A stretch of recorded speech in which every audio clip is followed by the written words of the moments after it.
চাল ধোয়া জল বা রাইস ওয়াটার রূপচর্চার জগতে একটি ম্যাজিকের উপাদানের মতো কাজ করে। বিশেষ করে কোরিয়ান এবং জাপানিদের কাঁচের মতো যে স্বচ্ছ ত্বকের পিছনে বা গ্লাস স্কিন, তার পিছনের রহস্য কি তোমরা জানো? এই মাত্র চাল ধোয়া জল বা চালের ক্রিম বা রাইসের সমস্ত কিছু উপাদান তারা কিন্তু তাদের স্কিন কেয়ারে ইউজ করে, যে কারণে তাদের স্কিন একদম গ্লাস ফিনিশ এবং তাদের স্কিন অনেক বেশি এরকম উজ্জ্বল স্বচ্ছ। তার জন্য লাগবে এখানে দেখো আমাদের চাল, যে চাল আমরা ভাত খেয়ে থাকি সেই চাল।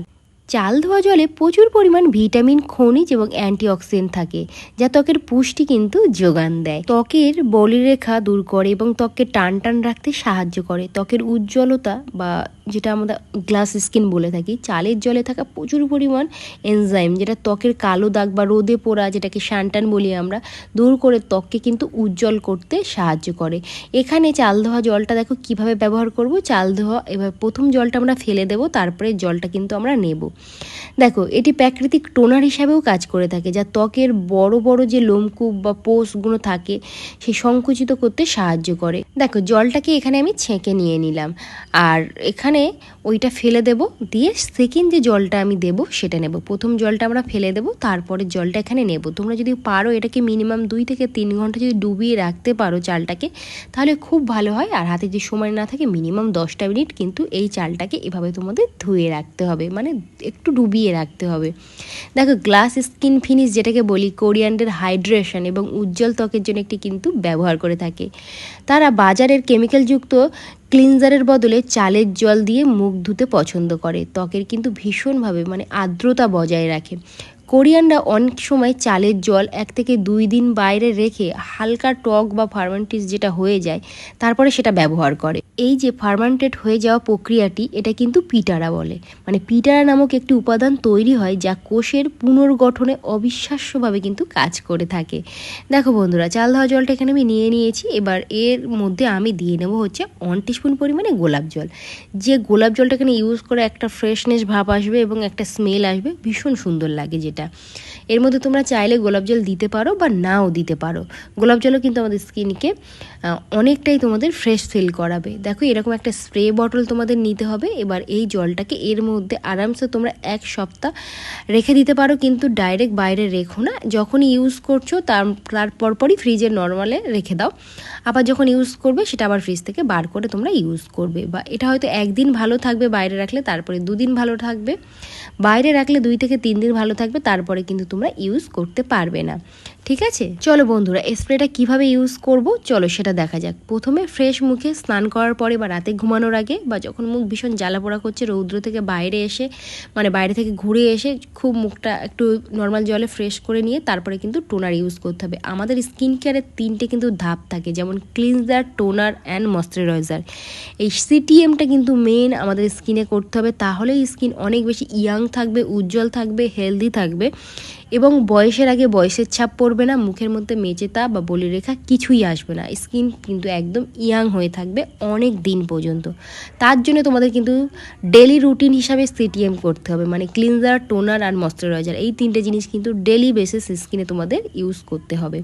দেখলে এটাকে আমি কিভাবে ইউজ করেছি, স্প্রে বটলে ইউজ করেছি। তোমরা কিন্তু অবশ্যই চেষ্টা করো একটু স্প্রে বটলে ইউজ করার। অনেকে কমেন্টস করেছো দিদি অয়েলি স্কিনের জন্য আমাদের একটা টিপস দিও। তাহলে আমার যেহেতু অয়েলি স্কিন নয়, তাই আমি অয়েলি স্কিনের জিনিসটা বাদ দিয়ে আমি আমার নর্মাল স্কিনের ইউজ করব। কিন্তু অয়েলি স্কিনে তোমরা কি ব্যবহার করবে সেটা আমি বলে দিতে পারি। আমি এখানে নিয়ে নিয়েছি 2 টিস্পুন পরিমাণে বেসন, যেটা আমার নর্মাল টু ড্রাই স্কিনের জন্য পারফেক্ট। কিন্তু একটা অয়েলি স্কিনের তারা কিন্তু অবশ্যই এখানে মুলতানি মাটি বা চন্দন গুঁড়ো ইউজ করবে। ভালো করে শোনো, মুলতানি মাটি অল্টার চন্দন গুঁড়ো এখানে ইউজ করবে। তার মধ্যে সামান্য লিটিল বিট হলুদ দিয়ে নেবে, আর তারপরে এই চাল ধোয়া জল, বাস এই 3টে জিনিস জাস্ট ভালো করে তোমরা মিক্সড করে নাও। দেখো বন্ধুরা, অতিরিক্ত তেল এটাকে কিন্তু নিয়ন্ত্রণ করবে। বেসন ত্বকের গভীরের থেকে তেলটাকে শুষে নেয়, যা তৈলাক্ত ত্বকের জন্য খুবই উপকারী আর ত্বক গভীর থেকে পরিষ্কার করতে সাহায্য করে। এটি লোমকূপের ভেতরে জমে থাকা ময়লা, মৃত কোষ দূর করতে সাহায্য করে থাকে।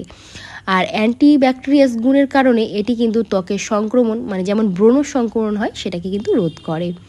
সাথে আমি হলুদ গুঁড়ো দিয়েই রেখেছিলাম। রোদে পোড়া ভাব দূর করার জন্য নিয়মিত বেসন ব্যবহার করলে সানটান বা রোদে পোড়া কালচে ভাব ছোপ সেটা কিন্তু হালকা হতে সাহায্য করে। আর অবাঞ্ছিত লোম কমানোর জন্য নিয়মিত বেসনের প্যাক যদি তোমরা ঘষে ঘষে মানে বেসনের এই যে প্যাকটা ইউজ করলাম এটা যদি একদম শুকনো হয়ে গেল, শুকনো হওয়ার পরে সেটাকে হাত দিয়ে ঘষে ঘষে মানে অপোজিট ডাইরেকশানে লোমের বিপরীত দিকে ঘষে ঘষে যদি তোমরা সেটাকে পরিষ্কার করতে পারো তাহলে দেখবে মুখ থেকে অবাঞ্ছিত যে লোমগুলো থাকে আমাদের সেগুলো অনেক অংশে হালকা হয়ে যায়। দেখো বন্ধুরা, হলুদের ভূমিকা হচ্ছে হলুদ ত্বকের প্রাকৃতিকভাবে উজ্জ্বল্য ফিরিয়ে আনে এবং ত্বকের ভেতর থেকে একটা ফর্সা ভাব আনতে সাহায্য করে। আর অ্যান্টিসেপটিকের গুণ, হলুদে থাকা উপাদান জীবাণুনাশ করে, যার ফলে কাটা ছেঁড়া বা ব্রণের মতো ক্ষত যে খুব দ্রুত কিন্তু ঠিক করে দেয়। আর ডার্ক সার্কেল, যাদের চোখের নিচে কালো দাগ কমছেই না, তাদেরকে বলবো হলুদ এবং দুধের মিশ্রণ অত্যন্ত কার্যকরী। হলুদ এবং দুধের মিশ্রণ চোখের চারপাশে লাগাও, দেখবে তোমাদের চোখের চারপাশের কালো দাগ কিন্তু অনেক অংশে দূর হয়ে যাবে। দেখতে পেলে ফেস প্যাকটা আমি খুব ভালো করে কিন্তু এখানে অ্যাপ্লাই করেছি। আর আরও একবার বলে দিই, যারা অয়েলি স্কিন আছো তারা বেসন ইউজ করবে না, তার পরিবর্তে তোমরা কিন্তু মুলতানি মাটি ইউজ করবে। আর নর্মাল টু ড্রাই স্কিন তারা কিন্তু বেসন ইউজ করবে এখানে। আর এই গরমের সময় অয়েলি স্কিনদের ভীষণ সমস্যা হয়, ভীষণ সোয়েটিং হয়, ঘাম হয়, স্কিনের মধ্যে যারা চারিদিক দিয়ে অয়েল রিডিউস করে, সেক্ষেত্রে আমি বলবো অবশ্যই মুলতানি মাটি সপ্তাহে 3 থেকে 4 দিন তোমরা ইউজ করো এইভাবে ফেস প্যাক হিসাবে।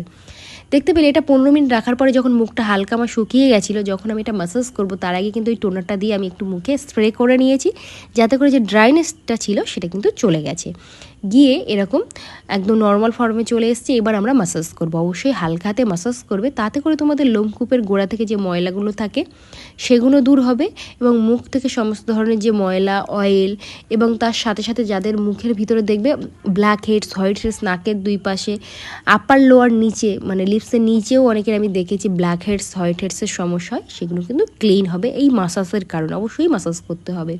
তারপরে নর্মালি জল দিয়ে তোমরা ধুয়ে নিতে পারো বা কোনো একটা টাওয়াল দিয়ে এরকমভাবে ক্লিন করতে পারো, যেভাবে আমি দেখাচ্ছি। তো আমার প্রিয় দর্শক, তোমরা এই টিপসটা অবশ্যই ফলো করো। আর তোমরা বলবে যে দিদি টোনারটা কতদিন আমরা ইউজ করবো, কীভাবে ইউজ করব, কমেন্ট করার আগেই উত্তরটা আরও একবার শুনে নাও। ভিডিওটা সবসময় চেষ্টা করবে ফুল দেখার, আমি কিন্তু সমস্ত ডিটেলস ভিডিওর ভিতরেই বলে রাখি। তোমরা অল্প ভিডিও দেখো আর তারপরে গিয়ে কমেন্টস করো। টোনারটা ডেলি 3 বার ইউজ করতে পারো, যেমন স্নানের আগে, দুপুরে, রাতে ঘুমানোর আগে।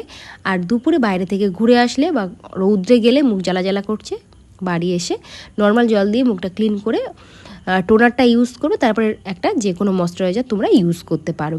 আর এই ফেস প্যাকটা সপ্তাহে 2 থেকে 3 দিন ইউজ করবে, সেটা তোমরা তোমাদের সময় মতো সকালেও করতে পারো, বিকালে এবং সন্ধেবেলাও কিন্তু তোমরা করে নিতে পারো ফেস প্যাকটা, যখন তোমাদের ভালো লাগে। ভিডিওটা ভালো লাগলে অবশ্যই পেজটিকে ফলো রেখো আরও নতুন নতুন ভিডিওস দেখার জন্য। তো আজকের করবো এখানে এইটা, দেখা হচ্ছে আবার একটা নতুন ভিডিওতে, ভালো দেখো।